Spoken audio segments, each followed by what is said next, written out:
সাথে শুরু হলো টুইন টাওয়ার পর্যন্ত, আফগানিস্তান দখল, ইরাক দখল, সাদ্দামের ফাঁসি, গাদ্দাফির মরণ, তার মৃত্যু এবং সমস্ত মুসলিম যান খান এগুলো ধ্বংস হয়ে গেল ধীরে ধীরে ধীরে। কারণ যিনি রহমতের ছায়া হয়েছিলেন, যিনি আল্লাহর হাত তুলে থাকতেন, যার উসিলায় আমাদের হাজারো অপরাধ আল্লাহ ক্ষমা করতেন, তিনি তো চোখের আড়ালে। অতএব এখন তার বাধা নাই, এখন ধরে ধরে মায়ের সোজাসুজি মায়ের এগুলি শুরু হয়েছে, মাটির নিচে ঘোরাঘুরি করতেছে, বিপর্যয় আসতেছে, প্রলয় আসতেছে, মানুষ দুনিয়াতে বাঁচবে না দাদা।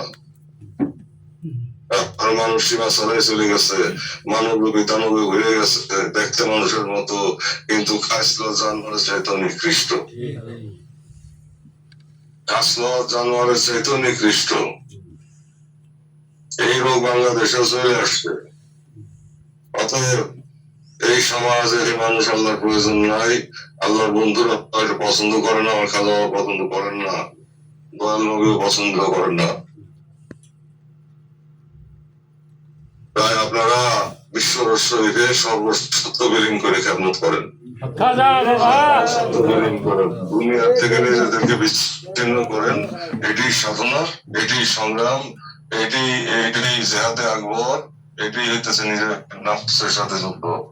আপন পীরের মহব্বত উন্মত্ত হন, পাগল হন, যাকে পারে নিশান ঊর্ধ্বে তুলে ধরেন, কেবলাজানের ইমামত ঘোষণা করেন এবং আকাশ বাতাস প্রকম্পিত কইরা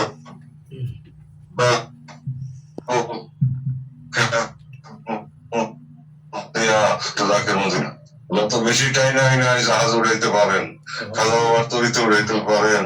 এটি নুহের তরি, এটি রহমতের স্থান, এখানে আল্লাহ তাআলার রহমত, এখানে ছাড়া কারো কোনো উপায় নাই। সামনে তা দেখবেন, অবশ্যই পরেই আস্তে আস্তে আপনারা দেখতে থাকবেন।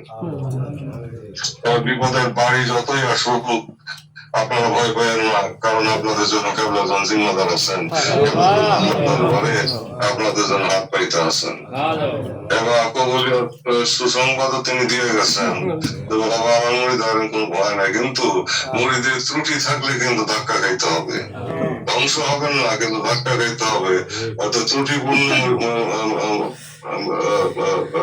ত্রুটিপূর্ণ আত্মসমর্পণ নয়, পূর্ণ আত্মসমর্পণ করতে। মুরিদ অর্থ এরা তো বিসর্জনকারী, যার নিজের কোনো ইচ্ছা নাই, সবই তার মাসুক। কিছু চাহিনে তোমার নিকটে, শুধু দর্শন বিলাস মনে, ভবরাজ অধিরাজ কর যদি, কবু ধরিবে না মনে তোমা বিনে। আশেক মাসুকের বিষয়, এটা প্রেম রাজ্য, মহব্বতের জগৎ। যে যত ভালোবাসছে, ফকির লোকে যে যত ভালোবাসছে, সে তত বেশি সাফল্য লাভ করছে এবং তেনার দোয়ার বরকতে, আল্লাহর রহমতে তারা তত বেশি শির উঁচু করছে দুনিয়াতে। তাই আল্লাহর সাহায্য ছাড়া কোনোভাবে বিজয় লাভ করা যাবে না। আর আল্লাহর সাহায্য, ফকির লোকের দোয়া ছাড়া আল্লাহর সাহায্য আসবে না। এই যে দুনিয়া বইরা কত মৌলানা মৌলবী দোয়া করতেছে, কবুল হয় না, হইতেছে না, কবুল হইতেছে না, হইলে মুসলমানদের কপাল বলতো। আমরা হইলাম সুলতানের জাত, আমরা হইলাম বাদশাহ জাতি, আজকে আমরা পদস্থ, নিগৃহীত, নিষ্পেষিত এবং বেদিনের পদলেহনকারী, বেদিনের পদলেহনকারী ইসলাম প্রচারক। যাই হোক, আমার কথা হলো যে শেষ হাসি মুসলমানরাই হাসবে, তবে তারা আমার পীর গাওজানের দপ্তরভুক্ত মুরিদান যারা, তারাই প্রকৃত মুমিনে কামেল। এবং তারা, আপনারা সেই প্রমাণ আপনাদের কর্মে, আপনাদের আমলে আপনারা রাখেন, বিশ্বর শরীরে ব্যাপক খেদমত আপনারা করেন এবং চোখের পানি নিয়ে খেদমত করেন, কেবলাজানের মহব্বতে কান্দা কান্দা খেদমত করেন। তবেই আল্লাহর রহমতে ভরপুর হবে এবং বিজয় আপনাদের সুনিশ্চিত হয়ে যাবে ইনশাআল্লাহ। বিজয় সুনিশ্চিত হবে এবং অচিরেই বিজয় আসবে। তবে সেই বিজয়ের যে সৌভাগ্য, সেই সৌভাগ্যের ভিতরে যেন আমরা সবাই থাকি, কেবলাজানের কদমে যেন আমরা টাকা পাই, আল্লাহ তাআলা তার বন্ধুর স্মরণে যেন সে স্থানটুকু আমাদেরকে দেন। এবং প্রিয় বান্দা হিসেবে যেন কবুল করে নেন। দয়াল নবীর কদমে যেন প্রিয় উম্মত হিসেবে আমরা কবুলিয়ত পাই। আমার খাজা বাবার কদমে যেন প্রিয় মুরিদ হিসেবে কবুলিয়ত লাভ। এই হলো কথা। কারণ ওলি আল্লাহ তাদের আঙ্গুলের ইশারায় মুর্দা জিন্দা হয়, দরিয়া পাহাড় হয়, পাহাড় দরিয়া হয়। সেই মাকাম আল্লাহ দান করেন, শক্তি আল্লাহ তাআলা দান করেন। আল্লাহর শক্তি দ্বারা ওলি আল্লাহ সকল সেই অসম্ভবকে সম্ভব করেন। যেনারা চাইলে সারা দুনিয়ার মাটি সোনা হয়ে যাইতে পারে এক মুহূর্তে, এনার কদমে বিসর্জন দিব না দিতে কার্পণ্য করবা, ইতস্তত করা দুর্বল ইমানের লক্ষণ, মহব্বতের লক্ষণ। এই দুনিয়া আমাদেরকে খাইয়া ফেলাইছে, অথচ দুনিয়াকে পদাঘাত করে আমাদেরকে কেবলা জানের মহব্বত আমাদেরকে প্রাধান্য দিতে হবে এবং সেটাকে হাসিল করতে হবে। তবে দুনিয়া পায়ের নিচে আসবে, তবে দুনিয়া পায়ের নিচে আসবে, পরপর সুসংবাদ আসবে, সব দরজা খুলে যাবে।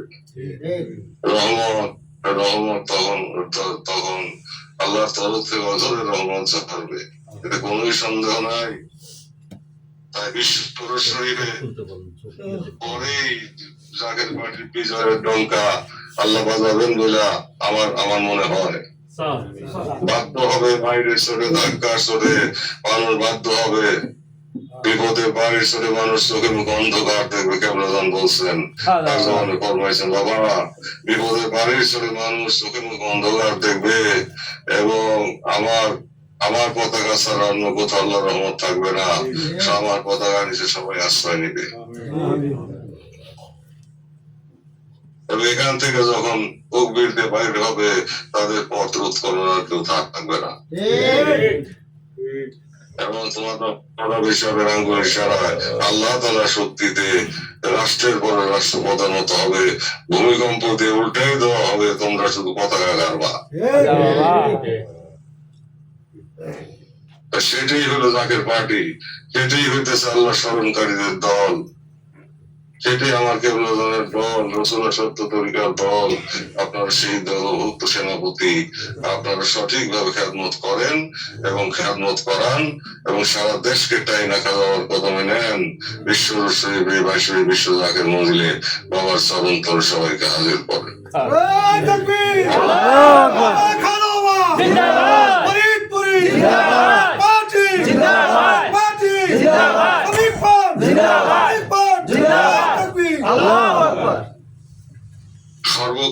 সর্বকালের রেকর্ড ভঙ্গ করে আপনারা খেদমতে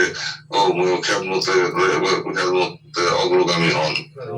আপনাদের সাফল্য তাই। আপনাদের জন্য দোয়া করলাম। আমি মিসকিন গুনাহগার মানুষ, বললাম আমি কেবলাজানের কদম ধরে কদমে নালিশ করলাম।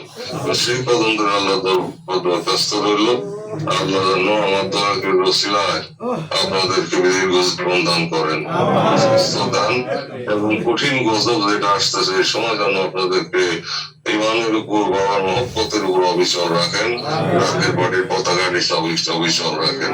রথের বিজয়ের দিন যেন আপনারা ভোগ করে যেতে পারেন এবং আপনাদের স্বাস্থ্য যেন সুন্দর করে দেন কেবলাজান আল্লাহ তাআলার শক্তির দ্বারা এবং অসুখ বিসুখ বাড়ানোর বিপদ তকদিরে ঘোরাই আপনাদের বা আপনাদের পরিবার পরিজনের সকলের বিপদ আপদ দূর করে দেন।